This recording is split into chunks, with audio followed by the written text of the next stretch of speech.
Hello dear students, आप सभी का स्वागत है। आशा करता हूँ आप लोग सभी मस्त होंगे, चुस्त होंगे और घर पर होंगे। So this is the first video by which we are going to meet by. ये पहला हमारा वीडियो होगा कि जिसके ज़रिए हम मिलने वाले हैं। तो ये this is my first attempt to go with the video to meet you. So whatever problems you have regarding your understanding regarding any issue which concern to our study, let me know by you. okay, जो भी आपके problem होगी आप मेरे साथ share करोगे by WhatsApp, by calling and so on. ठीक है, तो आज के लिए in last lecture we had seen the first poem और unit number 2, the first poem song of the open road, and this time we are going to look out the second poem Indian weavers. तो before going to look out the poem, let us start to talk about the poet. Okay, the poet who is an Indian and she was a freedom fighter. You may know the name of Sarojini Naidu, who was the first governor of Uttar Pradesh. First, when we got the freedom in 1947, there after that she was the first lady who was the governor of UP.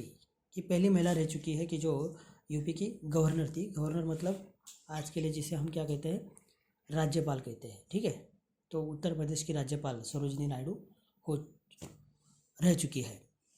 तो as a उनकी journey के बारे में बात करें, as a poet अगर उनकी बात करें तो being Indian she is called as nightingale. Nightingale उनको कहा जाता है, जिसको सर कोकिला उनको कहा जाता है। बहुत सारी पोएम्स उन्होंने लिखी है और उनके बचपन से ही वो बहुत होशियार थी, यहाँ तक कि अंग्रेज़ी, बंगाली, गुजराती बहुत सारी भाषाएं उन्होंने सीख ली थी और अपना हुनर जताया था कि किस तरह से वो कविता लिख सकती है, बहुत अग्रलेख लिख सकती है। बहुत सारा काम उन्होंने किया और यहाँ तक कि as a freedom fighter she enrol और she participated in the freedom struggle with Mahatma Gandhi. कि महात्मा गांधी जी को मिलने के बाद उनके विचारों से वो प्रभावित हुई और वो फ्रीडम स्ट्रगल में शामिल हुई। तो नाइटिंगेल उनको कहा जाता है, स्वर कोकिला, इंडिया की, भारत की स्वर कोकिला उनको कहा जाता है। ठीक है, तो उनका जो पीरियड है कहाँ से कहाँ तक वो इंडिया में थी, देखो from 1879 to 1949 she was recognise as a political activist, feminist और and the first Indian woman who became the president of Indian National Congress. Indian National Congress जो आज इंडिया कांग्रेस पार्टी जो आज है, इंडियन नेशनल कांग्रेस पार्टी, जो आपको नाम पता है सोनिया गांधी, राहुल गांधी जिस पार्टी के वो से रिलेट करते हैं, तो उस पार्टी की पहली महिला अध्यक्ष ये सरोजिनी नायडू रह चुकी है। तो देखो इस पोएम के ज़रिए वो हमें क्या सीख दिलाना चाहती है वो हम आज देखेंगे। हाँ, तो देखो Indian weavers is a short poem where the poet talks about 3 types of garments that the weaver weaves at 3 particular times of a day. तो एक symbol she symbolize here the time, other she symbolize here the work of weavers with the time, कि उसने जो काम वो लोग करते हैं उन्हीं उनके काम करने की जो तरह है, जिस तरह से at morning, at noon और at the fall of the day they work, she symbolize the same time with our life, कि वही टाइम उन्होंने इस जीवन के साथ सिम्बलाइज किया है। मतलब at early morning she compares with the younghood और the time of noon she compares with adulthood और the time fall of night she compares with death. तो 3 स्टेजेस उन्होंने यहाँ पे डिस्क्राइब की है। यंगहुड जब हम छोटे से बच्चे होते हैं, और दूसरा है एडल्टहुड जब हमारी शादी होती है, और तीसरा उन्होंने यहाँ पे डिस्क्राइब किया है, कौन सी बात की है, तीसरी बात उन्होंने की है डेथ की। ठीक है, तो देखो each stanza of the poem represent 3 important events of, जो मैंने बात कही वही है, human life, birth, childhood, adulthood, young and death, old. The colour mention in the color mentioned in the stanzas are very significant as they indicate the modes of related to the events. ठीक है, तो उसके ज़रिए वो कहना चाहती है कि जीवन जिस तरह से जीवन के जो स्टेजेस है वो उन्होंने यहाँ पे डिस्कस की है। और दूसरा एक बात आपको यहाँ पे बतानी ज़रूरी है, इंडियन वीवर किसको हम कहेंगे। वीवर मतलब क्या होता है, वीवर्स। जैसे आप लोगों को टेलर पता होगा, टेलर क्या करता है, सिलाई का काम करता है, ठीक है। तो वीवर मतलब क्या, जो कपड़ा बुनते हैं। वीवर्स मतलब क्या, जो कपड़ा बुनने का काम करता है, कपड़ा बनाते हैं। एम्ब्रॉयडिंग आपको पता होगी, हाथ भरत काम जिसको कहा जाता है, विन काम जिसको कहा जाता है, कि जो कपड़े से कपड़े बुनने का काम करते हैं। और जो टेलर जो काम करता है वो सिलाई करता है। सिलाई की बात हम यहाँ पे नहीं कर रहे। तो ये इस पोएम की खासियत देखो, हर एक पोएम में 4 लाइन्स है, 1 2 3 4 1 2 3 4 1 2 3 4। और पूरे पोएम में कितने स्टांजा हैं, 1 2 और 3 स्टांजा है, 4 लाइन्स उसमें दिख रही है। और दूसरा एक बात यहाँ पे मैं करना चाहूँगा, दूसरी एक बात कि द होल पोएम हैज़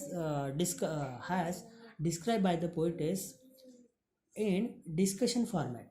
कि एक जब आप पोएम लाइंस पढ़ोगे तो आपको ध्यान में आएगा कि डिस्कशन फॉर्मेट में जो कवयित्री है वो हमसे बात कर रही है, या कुछ बताने की या कुछ पूछने की कोशिश पोएट ने यहाँ पे की है। मतलब all in all we can hear the stages of life bifurcated in 3 stages of life bifurcated by her, कि 3 स्टेजेस में उन्होंने उसका परिचय दिया है।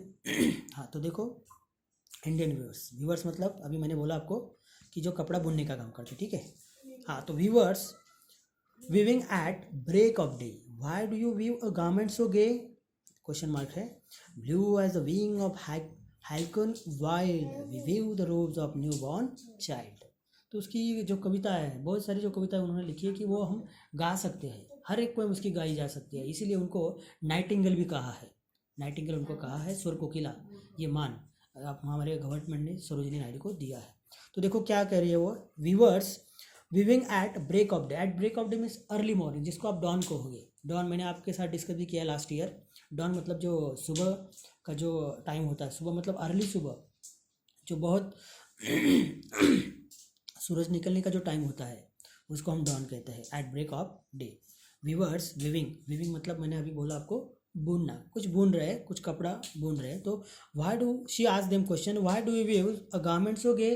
तो इतना खुशी गे मतलब क्या, बहुत खुशी से, आनंद से, मज़े से वो कुछ काम कर रहे हैं। तो और काम, work is worship after all. अगर काम में आपको आनंद मिलता है तो वो काम ज़्यादा बढ़िया होता है। तो वो आनंद ये लोग ले रहे हैं कि वहाँ, तो इसलिए वो ये कवयित्री जो है वो पूछ रही है क्या, why do you weave a garment so gay, blue as the wing, blue as किस तरह का है, उसका कलर किस तरह का है, ब्लू है।